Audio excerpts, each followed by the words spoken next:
एथर budget रे हेब बड़ घोषणा लिस्ट देखिए एबे खुशी। देश रे निकट में अनुष्ठित साधारण निर्वाचन रे पुणी थरे बीजेपी सरकार गठन होईछि, जेउंथिपाई सरकारंकर अनेक बड़ काम अछि जा आगामी दिन रे हेबाकु जाउछि। जेउंथिपाई 2024-25 आर्थिक वर्षर बजेट आसीबाकु जाउछि।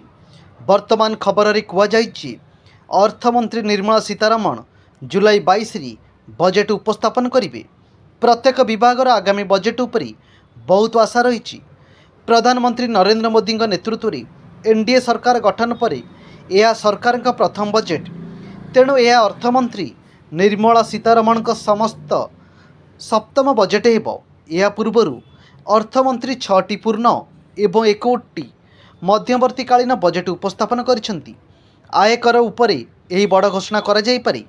आगामी बजेट रे 2024 रे आयकर संबेधरी अनेक आशा अच्छी, जो कारण रिपोर्ट गुड़िक विश्वास करा जाए। बजेट रे टिकेट संबंधी एक बड़ घोषणा मध्य करा जाई परिबो, जेउथिरे सरकार टिकेट छाड़ सीमा वृद्धि करिवे। एहाकु 5 लाख टंका को वृद्धि करने को घोषणा करा जाई पारे। सरकार आनिबे नुआ हाउसिंग स्कीम।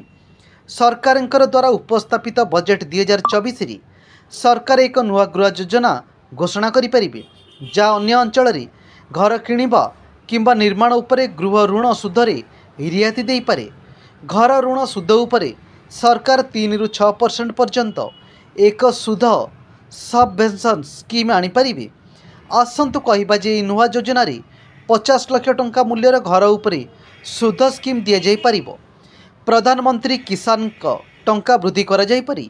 मोदी सरकार कृषक मानक पई प्रधानमंत्री किसान सम्मान निधि योजना चलाउछंती, जा माध्यम रे कृषक माने वार्षिक 6,000 टंका आर्थिक सहायता पाइबे। यही बजेट रे एथिरे वृद्धि घोषणा करा जाई पारियो बोली आशा करा जाउछि। 6,000 ରୁ 8,000 टंका को वृद्धि करा जाई पारियो बोली आशा करा जाउछि। बीमा क्षेत्र पई यही घोषणा करा जिवो। बीमा कंपनी गुड़िक पई एक बड़ घोषणा होई पारे, जे कारण समस्त बीमा कंपनी आगामी दिन में समस्त प्रक्रियार पॉलिसी बिक्री करने को समर्थ हेबे।